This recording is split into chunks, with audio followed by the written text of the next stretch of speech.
Hey Rebels, if you grew up in Regina, I'm sure you have plenty of memories about school trips to the Science Center. I can still remember touching the big electricity ball that made your hair stand on end back when I had hair. I remember making ice cream and designing catapults with found objects, shooting those little balls all around the room and at my classmates. To me, science is really important. I love talking about it, but I want to address to you why you should care about the Science Center. This is a beer podcast, so what does a Science Center have to do with beer? Well, we have young people asking us all the time how they can get into brewing as a career. And consistently we tell them they need to have a solid grasp of chemistry. But it's not just chemistry. The sciences are essential to making great beer. Whether it's agriculture, meteorology, biology, or more, the beer industry itself runs on good science. And that's why I think the Science Center is so essential for the breweries of tomorrow. It's about getting kids engaged and lighting that spark, that fire, so they can really get hands-on and get mucky and messy. And it's not about that abstract, dry classroom talk. It's about really finding the joy of science and discovery. Today I'm joined by Ryan Holota. He's the Director of Business Development and Visitor Services. I want him to tell me all about the stuff that's going on with the Science Center. What's new, what's coming up next, and why you as a beer drinker, as a craft beer fan, should care about what the Science Center is doing. Ryan, welcome to the show. Hey, thanks for having me. How's it going? It's great. Yeah, we've been having, I've been having a fun summer, and we've been having a fun summer at work, and yeah, it's been really good, actually. So tell me about the Science Center. What's new? What's happening there? Yeah, so your introduction was actually fantastic, because to describe what a Science Center is, it can be kind of tricky, because people often compare it to a museum, but in some ways it's kind of a museum, but it's also kind of like an anti-museum in a way, right? Like, because a lot of times people say like, well, we're going to go to the museum, and then you look at things and you're like not allowed to touch anything, right? But the Science Center is the opposite of that. It's like everything is intended to be touched or like interacted with in some way. And so that's kind of really what we do. So we've got like, I think the last count, there's 189 sort of interactive exhibits or pieces at the Science Center that you can kind of poke around. And every one of those is designed to get you to either introduce you to a science principle or to sort of invoke a sense of like awe or wonder, to make you ask like, well, I know that if I push this button, this happens, but why, right? Because that's really the magic answer of science, or the magic question of science is why, right? And yeah, so that's what we do. I saw a bunch of new pictures about a new exhibit called Joy Lab. Yeah. What's that? So Joy Lab is, if you are familiar with the kind of the concept of like a Selfie Museum or Instagram warehouse, that's one of the things that we're doing with Joy Lab. So I've never heard of a Selfie Museum. You got to back me up. Like, what is that? Okay, so basically there are 12 rooms in our exhibit space, and each one of the rooms is themed somehow differently. So there is a room that's like the floor, walls, ceiling, everything is a rainbow. Or there's one room that's designed to look like the surface of the moon. There's one room that's just an old-fashioned clawfoot tub, and there's 15,000 plastic bubbles all around. And so I guess the end result of it is you go and you put yourself in these situations, and then you take pictures of yourself, your friends, and then you share them on social media with everybody. But of course, the reason that we're doing that is because we're asking a question, and that question is what brings you joy? And so we're having a lot of the rooms and sort of the planning on the book was based on a book written by Ingrid Fedeli called Joyful. Yeah, and so we're just kind of taking our visitors on this journey to find out what actually makes them happy, what it's bringing them joy, And again, to further ask that question, like why, it's like, well, okay, so you're here, you're standing, on the surface of the moon. Why is that cool to you? Like, what is it about you that makes you think this is really interesting? And then we have like discussions afterwards with the person that runs the space. We call them the happy host, and so you can have discussions with them. The happy host. Yeah, and then group discussions, and you get to meet lots of people, and so it's been a lot of fun. But yeah, that's what Joy Lab is. What are people saying? How are they reacting to it so far? People love it. So there's definitely a spectrum of visitors. So there are people that absolutely they come in and they're just in it for the pictures, right? And then there's other people that sort of take it a little bit more seriously, that they really get engaged. They, maybe they pick up a copy of the book, or they're learning a little bit about the science even kind of before they come, and then kind of comparing their experience to what they either read in the book or read online, or maybe past experiences in their lives. So, what's your favorite part? So I'm like a big space guy. So there's the moon landing room I thought was going to be my favorite, but the tub room with the bubbles is just so great. Like every picture you take in it seems to just look amazing, and so that's probably my favorite room. What's coming up next for Science Center after the Joy Lab, or what's happening now that people should really check out? Yeah, well, definitely, if you're coming to the Science Center this summer, you have to check out Joy Lab. And we're going to so officially, our summer exhibit always ends on the Labor Day weekend. I think we can take for granted that this is going to be extended because it has been unbelievably popular. So for how long we extend that, I'm not really sure. We'll just kind of have to gauge that as we get closer to those dates. But we still do all the regular stuff that we do at the Science Center too, right? So we've got all of the exhibits that we talked about, but we do like stage shows basically every hour where we pull people from the audience, and that's where they stand up with that Van de Graaff generator where you touch it and your hair stands up on end. Or we've got this machine called the Gyro Gym where you sit in it and you can spin a full 360 upside down, sideways, all around. And so there's always all of those things going on. And we have day camps as well for kids that, 8 or ages 6 to basically 11 or 12.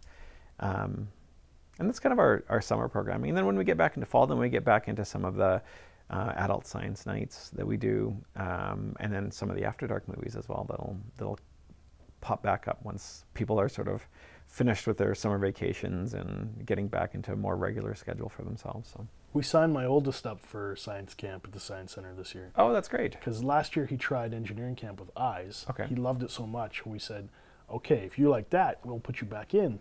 But what about this? So now he's getting to do both, and he gets a break from the everyday kind of humdrum of daycare. Oh, yeah. So he gets to kind of get dirty and messy and just run and have fun with you guys.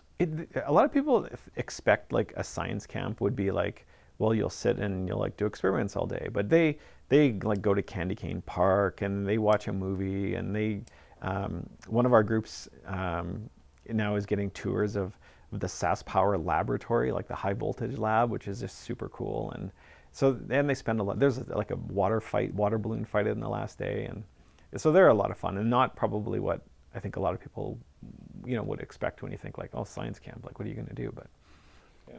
I think last year his favorite thing was getting to make sumo wrestling robots. Okay. And so the robots would crash into each other, and depending on what you programmed them with, yeah, they could do different actions and shove each other out of this predetermined area. Yeah. And he still talks about the sumo wrestling robots. It's been over a year. Oh, that's awesome. Like what kid remembers what happened 6 months ago, let alone 10 minutes ago? He's talking about sumo robots. Yeah, that's super cool. Oh, I love that. Yeah, there's like every year we add more coding things into the workshops, which again, a lot of people think about coding and they think like, oh, you're sitting and you're like typing endless lines of code or whatever. But there's all kinds of tools that we have, like where there's still an input and there's still an output, but the delivery method that's very different. You use robots or little cars or something like that to make it kind of more fun and more interactive, and to take as well that level of like to take the level of technical knowledge that's required to bring it down to a more friendly level. So You mentioned adult content. yeah. So let's dip into some beer. 'Cause Okay. we got some beer in front of us. I think that's a good way to kick off talking about some of the adult-oriented content from the Science Center. Sure, that sounds great. Cheers. Cheers. Oh, yeah. Yeah, that's good. I like that. I'm going to have a second sip. It's very, it's like a fruit, like a tropical, is it pineapple? Is that? It's a good guess. Yeah, it's the second version of our pineapple sour. So all summer long, we've been launching a sour fruit series featuring stuff like mangoes and pineapple. I'm blanking now, but all these sorts of stone fruits like cherries. And I think the pineapple is my favorite of all of them. I think it's lights out the best one. It's super, like, I could imagine, you know, a really hot day on your deck or a patio or something like that. It would be very refreshing. Perfectly designed for summer. Yeah. One of the things that I find interesting about this one, it's not just pineapple, and it's not a super aggressive like barrel-aged sour. Very lightly tart, very approachable, but I kind of get a yogurty, creamy character coming out of it. Oh, cool. On the back end, once it warms up a bit, I think about the back of my tongue, and it reminds me of pineapple yogurt a little bit. I could totally see that. Now that you said that, that's great. Like, try it again, and you'll maybe you'll see if I've psychologically primed you to experience that. Yeah, you know what? I can taste that now. Absolutely. Yep. So I'm really excited to introduce people to these. Have you had a lot of sour beers in your time? No, no, I haven't actually. I tend to keep usually like stouts. I try lots of different stouts. That's kind of my thing. So My man, stouts are my favorite too. Although I've been drinking most of our summer's seasonals right now, the Golden Crush and the Pineapple Sour, but I always find myself coming back to the stouts. So. yeah, no, this is really good. I like this. Next time I have you on the podcast, I've got a coffee stout. You know, I'll introduce you to that one, Kicking Horse Coffee. Nice. Yeah, it's Kicking Horse Coffee Stout from BC. It's deadly, from Arrowhead Brewing. Very cool. What I would recommend if you were thinking about pairing this, I would say you could have it with salad, you know, get some light vinaigrette, you know, a little spinach, a little kale, maybe lettuce, and then you toss it with some berries like raspberries, and it'd just be a nice pairing that you could have kind of to introduce yourself into getting into like fish or something lighter on the chicken side. Yep. This would probably be great for like cooking too. Like if you were doing like a beer can chicken or something like that, I bet you that would be amazing. It would blend nicely. We tried to get some in time for Dandy's ice cream to do a ice cream beer Oh yeah. with this pineapple, and they just couldn't wait. We had a few delays in getting supplies, so we had to delay production a bit. So they took our mango sour Nice. and they made a mango sour beer ice cream. I'm hoping to get some later today, actually. Yeah, that's awesome. It's only here for a limited time, but I'm really excited that we've teamed up with them to do a mango beer ice cream. Yeah, that's a really cool idea. I like that. You guys get to make ice cream too, don't you? Like, We do, yeah. We make liquid nitrogen ice cream. So it's, you know, usually you make a custard to make ice cream, right? And then you kind of, you know, you freeze it while it's like kind of turning or whipping or whatever. So we use the cream and the milk and the sugar. We keep the eggs out of it, so it's not really a custard base. But then we add liquid nitrogen to it, which is like 196 degrees below zero. And so it goes from, you know, cream to ice cream in like a minute, and then everybody loves it. It's super sweet as well. We put a lot of sugar into it, so it hits those taste buds right off the bat, and everybody really likes it. Mexican vanilla? Do you put vanilla in your ice cream? Yeah, we flavor it differently sometimes. Sometimes vanilla, but yeah, you can put all kinds of stuff in it. Almost anything that you want, actually. Chocolate sauce sometimes, whatever. So That's super exciting. yeah, it's fun. One of the cool things about this one is a lot of breweries have been dipping into lactose slightly, and this one is not. It's lactose free, which is a boon for me because I can't have dairy. So if you want this, you can have it and not have to worry about getting a tummy ache. That works. That's great. Who doesn't love ice cream? Exactly. Well, a little bit sad, but when I come to the mango stuff, I was talking with Dandy's. I'm like, oh, I want to have it so bad, and she's like, don't worry about it. I can make a coconut version that's dairy-free. Nice. So it's technically what she made was a vegan ice cream with our beer. Super That's really cool. exciting. Yeah, that's awesome. So adult content with Science Center. What can people expect? What does that mean? Is it kind of kinky, like XXX kind of thing, or are we talking more like you can have a beer with your science? Yeah, well, so a lot of people think that the Science Center is mostly for kids. So, and like our audience is primarily kids. But you know, the things that you learn at the Science Center, really it's applicable to anybody of any age, right? But just that a lot of people feel really self-conscious, like as an adult going there and like interacting. We see like parents all the time where they'll like kind of look around to make sure that nobody's watching them before they start to play with something. It's super funny. So a few years ago, we started doing these adult science nights. So you basically you have to be 19 to come. So you can't use kids as your excuse anymore. But then we have a bar basically on site. So you can come with your friends, you can have a couple of drinks and kind of just have a good time. Maybe lower your inhibitions a little bit so that you're more willing to try some things, feel a little bit less self-conscious. So we do those. Are you making like potato guns and rocket launchers? Oh, so and roller everyone, there's like a different theme. So we've had one on beer a couple years ago. The last one that we just had was all about living in space. So, what would it take to live on the International Space Station, or if we're going to go to we're going back to the moon, right? Or if you were going to, when we end up on Mars, and what's going to be involved in getting people to live there sustainably and for a long term. So, my buddy signed up for the Mars thing where they said you gotta be ready to go for 2 years and accept the fact that you might not come back. Right. That's awesome. Yeah. He's like, I'm in. He's like, what could I possibly do with the rest of my life? He's like, I got a career, I got kids, got a job. He's like, I've done it all. There's nowhere I can travel left to but Mars. But Mars, absolutely. And we're just celebrating the 50th anniversary of the moon landing. Right. I don't know if you were watching anything with Chris Hadfield. He was talking about all his work. Yeah, it's a big thing. It's hard. It's like 50 years. That's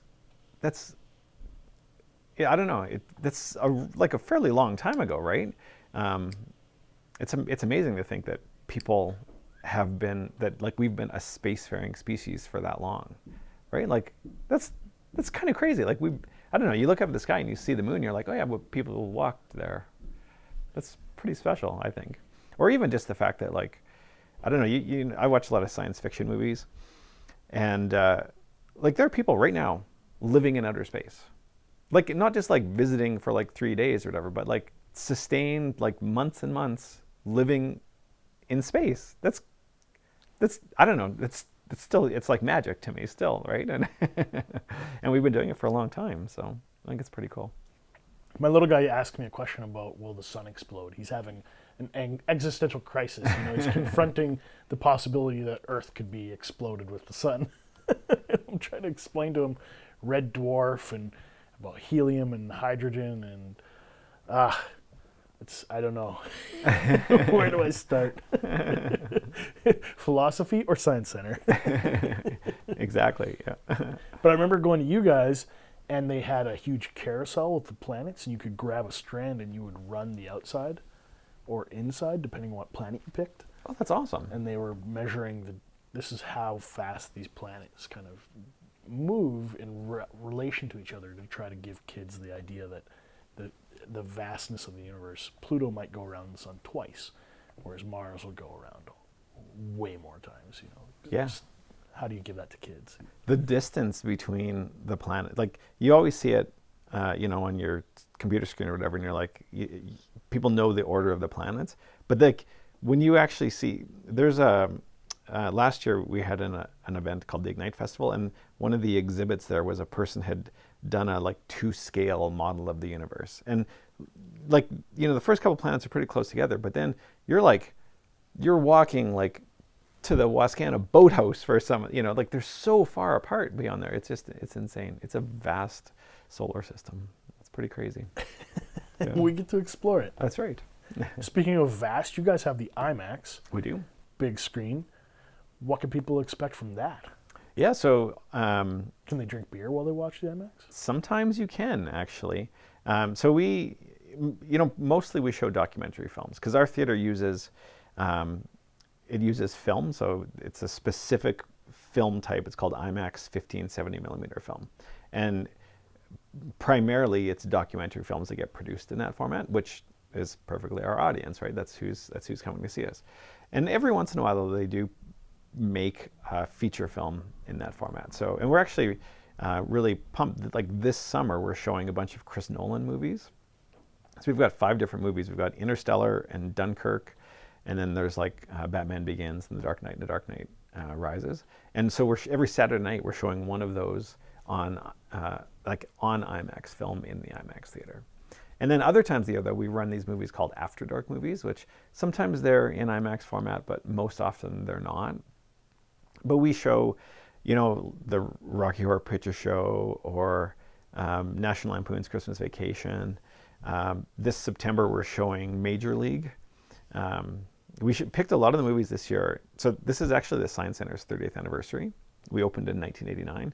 So for our After Dark movies, we picked a lot of movies that came out in 1989. We had like When Harry Met Sally, and I'm pretty sure Major League is a September After Dark movie, and I'm pretty sure that was a 1989 movie as well. So, yeah. So the great part with those is we have a bar, right? We serve Rebellion beer, and there's other cocktails that you can get, and then you just go into the theater with your friends, take a beer with you. Again, there's no kids, so you're not worried about anybody, If somebody wants to track you guys down for either themselves or their kids for all these events, what's the best place to get a hold of you? Website, Facebook? Yeah, absolutely the best place is always our website. We update the website like 3 times a day with various things. So the URL for that is just sasksciencecenter.com. But we are, we're on Instagram and Twitter and Facebook, of course. So if somebody wanted to, DM us there or whatever, we'd absolutely get back to you. So, yeah. Well, Ryan, I want to thank you for your time today. Yeah, thank you. This is so much fun. And it tasted pretty good. And it tasted really good. Rebels, thanks for tuning in this week. In case you didn't know, we're now an affiliate member of the Saskatchewan Podcast Network. If you're into podcasts, you're looking for great content produced right here in our province, the Sask Podcast Network is a great one-stop shop to discover local stories to listen to. As always, if you want to find the latest news about Rebellion Brewing, be sure to check us out on Facebook, Instagram, and Untapped. That's like Facebook for beer. Thank you for joining the Rebellion.